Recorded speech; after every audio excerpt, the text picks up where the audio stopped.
What it do, Atlanta fans? What it do, Falcons fan, Hawks fan, Braves fan? What it do? It's your boy Joe Gotti. It's your boy Dez, man. What the word is?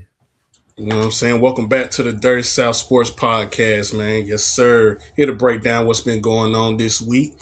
You know what I'm saying? So, we're going to talk about the Falcons and with them with their new GM. And we're going to talk about the Hawks that's been going on so far this season. And we're going to do a special shout out towards the end of the show. So, definitely happy that y'all join in. Definitely hit the like, comment, and subscribe. And shout out to everybody that's tuning in, man. Let's get it. So, Dez, we finally got a GM, man. And it was going off two finalists, Ian Cunningham and I think Leffert. My last name Leffert. He was the GM for the Texans. So Ian Cunningham was the winner, man. So definitely excited to see what we finna have him bringing under the new regime of the Falcons. So did a little breakdown about him. He was a former college player, offensive line player too. You know what I'm saying? Then he was a former assistant of Chicago Bears, but before then he was doing scouting for the Eagles and he did some scouting for the Baltimore Ravens. So, and he's an Atlanta boy, Roswell, Georgia. And a fun fact about him is I heard that his father did some work around the Olympics, and when he was talking about that time in '96 about the Dirty Birds, he said Dirty Birds. He's Dirty Birds, the Braves, how the '90s vibes was all lit and stuff like that. So that part right there got me excited to be like, okay. And that's why I trust Matt Ryan. He knows what he's doing as far as like when bringing in people like him, he want them to already know the vibes. And then especially in the '90s, bro. The '90s, bro. Even though I don't know how that was in the '90s, I was born '93, so I was like 3 years old and all that. I don't care about none of that. But I did definitely knew a little vibe of the '90s and how it was when our organization was doing good. The Hawks, Falcons, the Braves, you know what I'm saying? Georgia Tech, like it's a long list from there. So I'm definitely having trust in Matt Ryan as far as him picking the right GM. You know what I'm saying? Like I said, he knows the vibes in Atlanta. He knows what it takes. So I'm definitely excited. You know what I'm saying? Definitely shouldn't be a first time for him because he was a assistant GM from the Chicago Bears. So he kind of know the vibes. So, but now that he got his own team, you know what I'm saying, through the people that, you know, he learned from back in Baltimore and back in Philly, you know what I'm saying, which is very good winning organization. So he going to bring that to the Falcons. So, you know what I'm saying, I'm definitely excited to see. So, hey. So I mean, I agree. I think just the fact that he came from good drafting organizations like the Ravens, Eagles, and where the Bears as of recently, but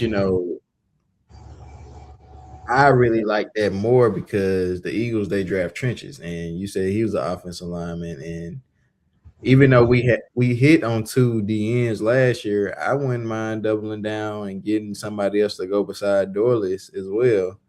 And he's coming from Chicago. I think DJ Moore. I think he's up for free agency too, so we may be able to grab him as a number 2 1B type receiver.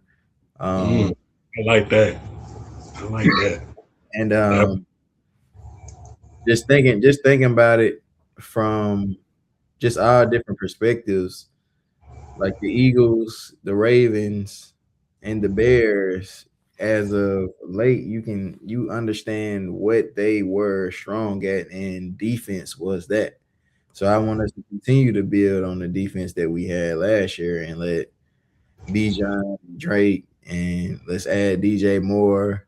And I seen maybe Cole Komet and CJ Gardner Johnson may try to come with him too. So I mean, even though we don't need another safety, but CJ probably not gonna come. But I take Cole Komet as another tight end if we don't have Warner no more. But we just got to see what everything how everything play out and see what he can do with the cap space that we have. And second, I think we have all our picks except for the first, so we should be good. Yeah, it's all should be good, but You know, I'm even though I'm a little excited, but I feel like from my experience with the Falcons and all this, which I am excited with new coach, new GM. You know what I'm saying? But I just got to see. I just gotta see how they're gonna do it, you know. But I definitely have trust in Matt Ryan and his vision and Kevin Stefanski vision, and now you got Ian Cunningham vision. So let's hopefully all of them have chemistry all together, and then just lock in and go to work. So hey, so now we got the GM and new coach.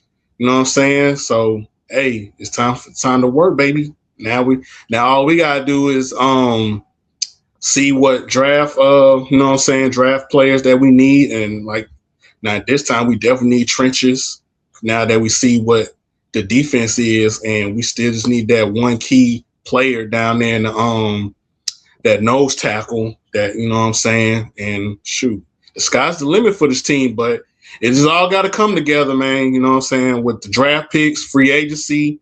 You know what I'm saying? We got a little something to spend, but we ain't got nothing too crazy to spend. But as long as they play it smart and Penix come back healthy, hey, we should. You know what I'm saying? Should be winning some games this year, but we're just gonna have to see. But I'm still excited. You know what I'm saying? Cunningham, welcome home. Can't even say welcome to Atlanta because this shit, it's your home. So welcome home in Cunningham. So hopefully Yeah. you stick around for a longer time than our recent GM. You know what I'm saying? Kind of resembles me a little Terry Fontenot, but with no mustache.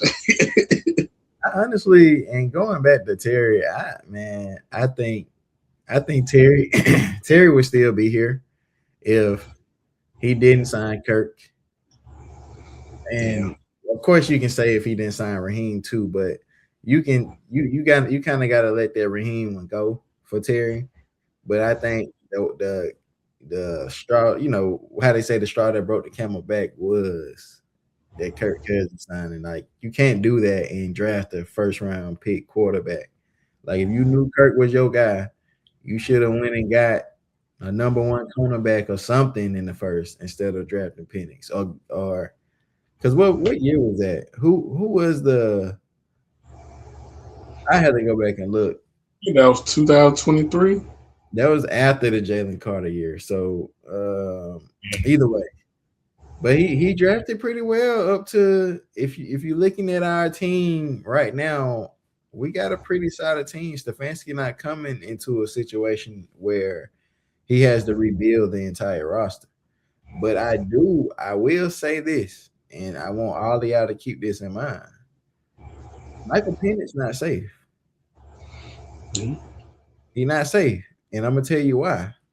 Anytime a new GM and a new coach goes to a new team, year one is always a fill out year. Yeah, And the excuse always can be that's not my guy. From the GM's perspective and the head coach's perspective. So and that's what we're gonna be talking about if Michael Penix don't play good. So they yeah, gonna Penix, they gonna like, look, Penix and Kirk, whoever win out in training camp, that's who's gonna start. And if it don't work out, you gone next year. And you are essentially, I'm telling you to your face, you gonna be my scapegoat if we trash. yeah. But they're gonna have to find a backup. But now they're gonna have to find a backup quarterback because I don't know if you heard the news. I think around that time they got Ian Cunningham. They said they expected to release Kirk because Kirk he want to start, and like you said, it's kind of messy how it all started. You know, he just got there, and now with the draft pick, you know what I'm saying. Now y'all in the whole situation, and like you said, Terry did draft it good, and that's the nature of the business about that, bro. Like, yeah, I got you all these youngsters that's definitely gonna be future stars for this franchise, but we need wins, and that was the downfall of that. Like we was only 2 games, at least one game, of possibly whoever they will let go. They would probably been like, okay, Raheem gonna let you go, but we're gonna keep Terry for one more year. Who knows how that would have been if we were won an extra game. I still think they probably both were gone. I think Arthur made his mind. I think I don't know, man. I'm curious to see the direction that they go. Me personally, I wouldn't cut Kirk. If Kirk want to go, I'm gonna get some for him as a draft pick or something. I'm getting something. He gonna give me some of that money back But or if something. we get Kirk, we get we I think the cap. I think as far as saving, we going to save a lot because if we keep Kurt, I think the next year we pay him, I think it's like a good 60 million.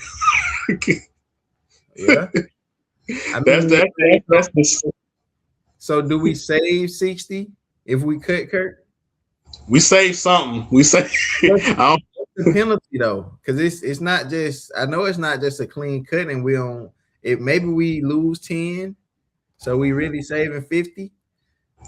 we're gonna save something. I gotta see because I wouldn't mind keeping Kurt because I feel like for that offense and for Kevin, I feel more comfortable of him working with a quarterback like Kurt because he has worked with a quarterback of his age, Joe Flacco.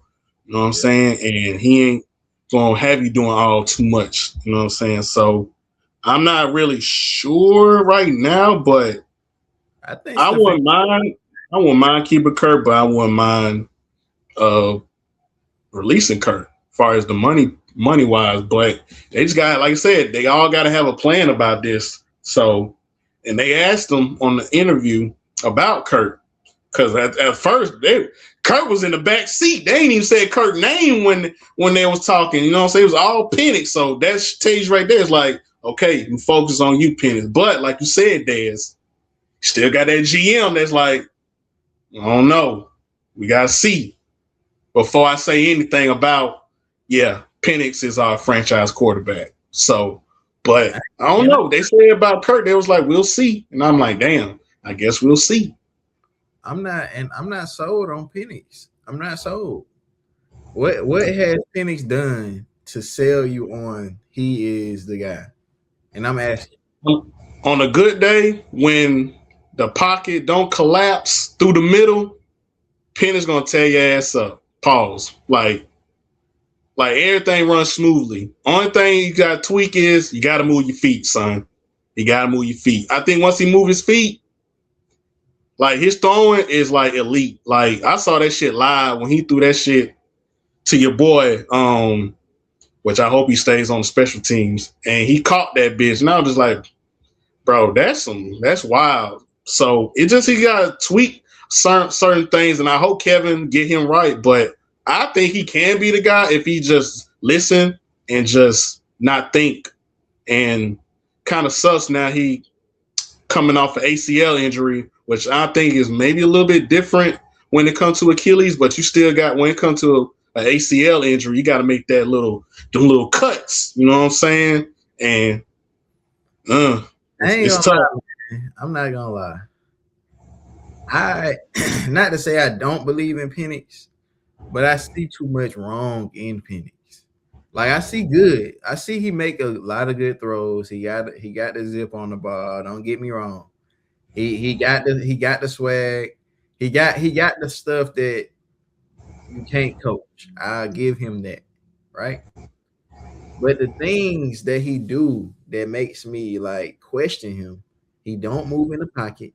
Even Tom Brady was a swift Peyton Manning. They don't Man, run. I'm about to say about get that a little lower because them two, Peyton But and Tom, they had elite line.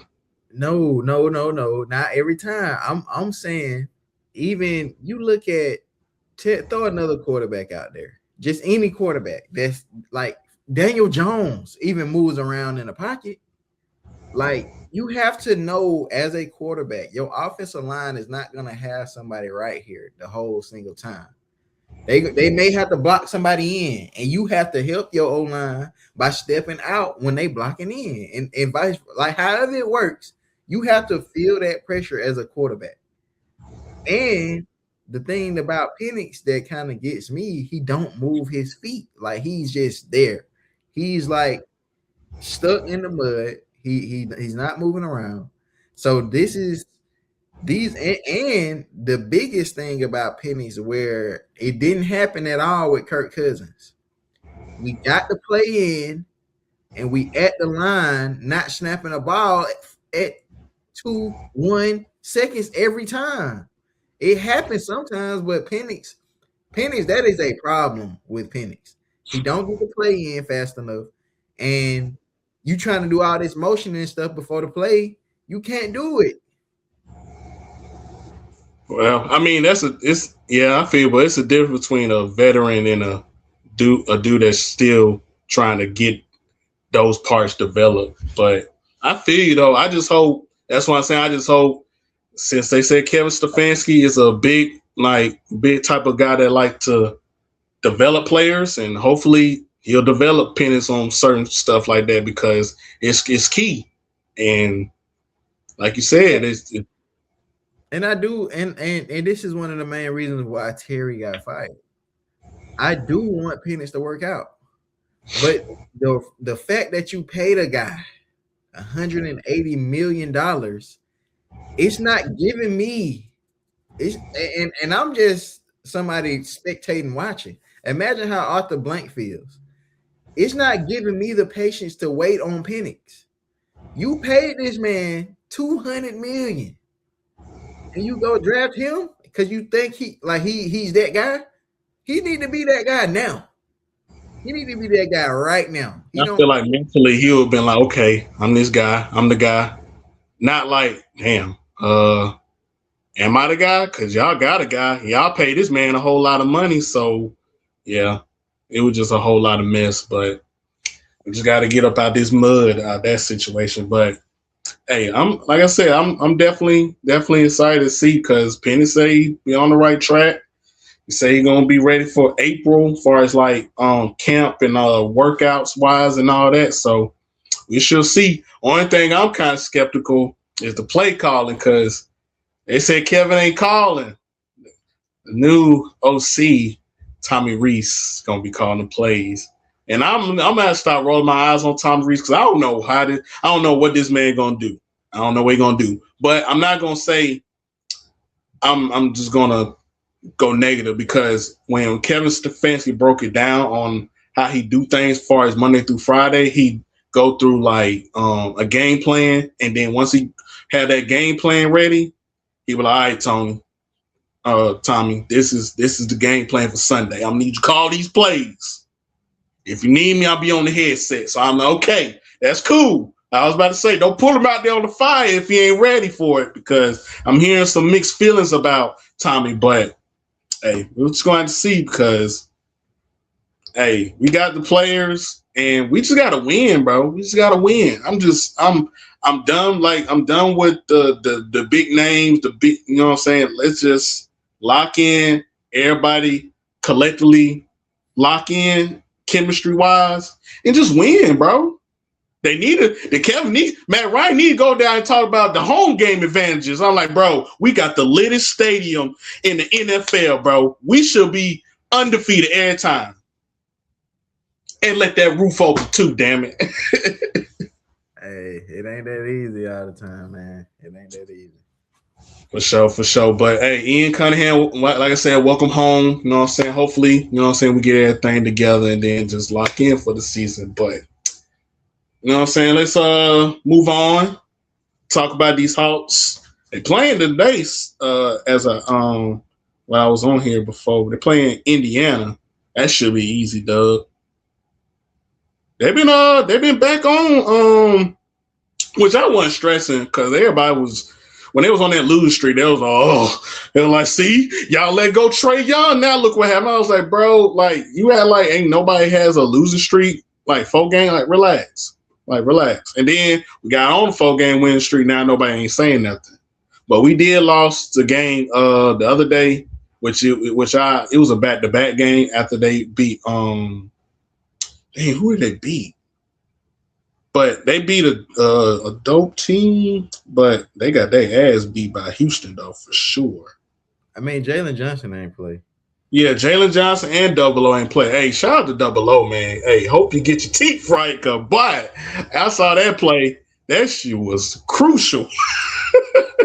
I'm talking, he pushed his shit back, then got on the free throw line. I've been like, boy, this shit hurting. At least we got the dub. At least we got the dub. Oh yeah, they beat Boston. Yeah, they beat Boston in Boston. That was like, okay. So Boston, we beat Boston. Well, we just lost to the Rockets, but we beat Boston, Pacers, Suns, and Grizzlies. And now we got Pacers again tonight. That should be a good dub. The Pacers not should be easy dub. Just stop Siakam and you good. Yeah. Oh man, yeah, I forgot about Siakam. Oh, yeah, that's taking a push for Siakam, bro. I would love that. I would love that, bro. Because not only he'll play defense, he's a certified bucket if you give it to him. Yeah. I feel so okay. How do you feel about this? How do you feel about trading Dyson Daniels for Siakam? Oh, that's tough. I'll take it though. I'll take it. I love Dyson Daniels when it comes to defending because, man, that man be hawking. Like, if you throw that pass over that lane if you want to, he'd be like, and then he started a whole damn, like, transition out there. But he need to shoot that ball, man. You got to do better, bro. You can't be in the lead and can't be shooting threes. If you can't shoot threes, bro, you ain't going to be in the lead long enough. That's like, I love Dyson. But the thing about it, he's not offensively. If he ain't throwing them floaters up in the paint or laying it up or trying to if that shit don't go in, it's like, but it's a thing though. But his game though is elite because now nobody do that no more, and everybody shoot the three. So when you hovering around that paint, everybody be like, "Oh shit!" And then if them floaters hit, elite. But if that shit don't work, like it's a bad night. And then you got that same ass spin move that everybody gonna know now because they ain't gonna like guard you from the 3-point line because you're not finna shoot it. So they gonna be right here and you gonna go come up the paint and do that same moves and then hope for the floater hits. Like that shit he gotta work that out next offseason if he's around. Which I know he's gonna be around, but he gotta elevate. And also, where is Ricochet? He's hurt. I don't think he hurt. I think we finna trade him. Nah, that would have been bad. I don't think they should trade him though because there's so much potential this man got, and I feel like Quinn Snyder. That's why we should trade him right now. In a package to get a Siakam, a Giannis, somebody who can push us from here to championship level, like clutchness. We need one more guy because Jalen, I truly believe like our 1-2 punch right now is Jalen and Nikhil. Don't sleep on CJ now. Now CJ, you ain't let me finish. You say only. I was like, damn, hold on, CJ. I'm talking about starters. Only 1-2 is Jalen and Nikhil. You slandering Double O real bad. I don't think you really be looking. I don't think you be really looking at his stats. I'm not saying Double O don't be shooting that three now. I ain't saying he don't be scoring. But if the game on the line, you giving the ball to Double O game on the line? No. I don't know if he in that corner or if he in that front 3-point line. Automatic. You not giving Double O the ball over Jalen, Nikhil, or CJ. It's not happening. It's not happening. If he open, I trust him. I trust him to shoot it in the paint more than Dyson because at least Double O got a better touch. But I understand where he's coming from though. Anything, CJ getting the ball first. Yeah. Yeah, CJ is a bucket, bro. Yeah, he's a walking bucket. I knew he was a walking bucket from back in Portland days, and especially he dropped 50 on us. That's why I was like, yeah, this man here. And then like he coming off the bench, he averaging about 18, 20 points, and that's all we need. And he always gets his buckets, and I like that because not a lot of people on our team right now just be like, hold on. Let me get y'all one. Let me get y'all one. You know what I'm saying? I personally feel like CJ need to start. I would love that too. I'm And have thinking what Dyson cut what? No, I don't know, bro. I can't. Dyson good when it comes defensively. He got to stay on the floor starting. so. Look at it like CJ, Nikhil, Dyson at the 3, Jalen at the 4, and Okongwu at the 5. It all depends on matchup too. You gonna put you said who at the 3? Dyson. Dyson. It all depends on matchup because you're gonna have some tall players too. That's all I'm saying. I'm saying that's the ultimate small lineup. We don't got no center anyway. No, not really. But shout out to that one that been coming out at the G League doing his thing. From Oklahoma. Yeah, I like him. He was pretty solid them last few games. I was like, hey, Yeah. okay, well, what we doing with him? What's up? They ain't trying Asanu. I don't know why they ain't, but I mean, they all really like power forwards for real, bro. Like Asanu, he's a power forward for real. It just we need that big man presence. We need that. And then you got your boy, he's still over there. I don't know what's going on with him. That's the one they need to try to trade. Ooh. Porzingis. At first, when he was out there, I'm like, damn, okay, this all we need. But now it's like, oh shit, it's even worse than we thought. I forgot he was on the team. That's how bad it is. No, just forgot. So like, oh shit, that Porzingis, what's up? You're like, yeah, I'm feeling a little. Shit, sit down. But man, because it did the East is so bad to the point, like, bro, we could be a couple teams and then we be in the top 5 again. I feel like 100% healthy Hawks team. We dope. We dope. Yes. Like we all got young players that can defend, shoot the ball on a good day when everybody's shooting. Is my boy Vic coming out off the bench shooting is a good night. Especially if Luke coming off the bench and shooting, it's a good night. Yeah. So we can if we did that to the Celtics, just imagine like if it just be consistent. Just be consistent, Fal.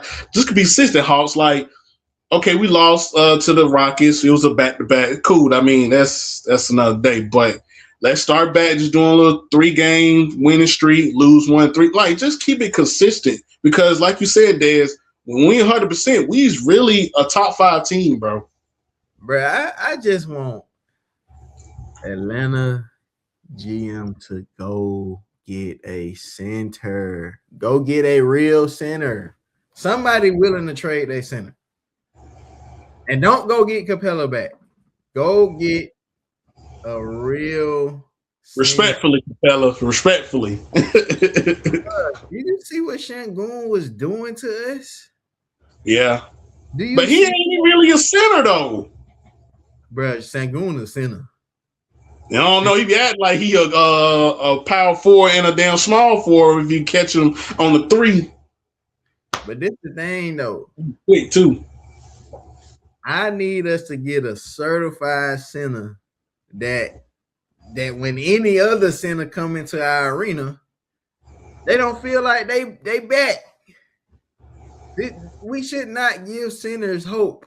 We need a center that's gonna stand his ground and ain't going for it. Yeah.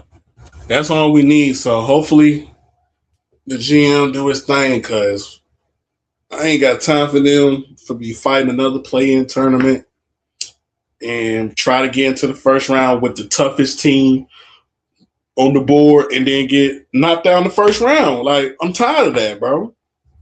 I mean, we on a fast track to that if we don't get a center. Or if Porzingis don't come back, we done. I don't know what they're doing, but if I think that's what they probably gonna do, wait till the All-Star break. If no trades happen, I think that's when Porzingis gonna go all in. Or they'll release his ass because I'm tired of I'm tired of him, bro. It's like damn, bro. We definitely not releasing it because he gonna come back for playoffs. He gonna come back for playoffs. How his condition is, he probably need to retire. To be honest, It's his Achilles. I heard it's a heart condition. Now it's his Achilles.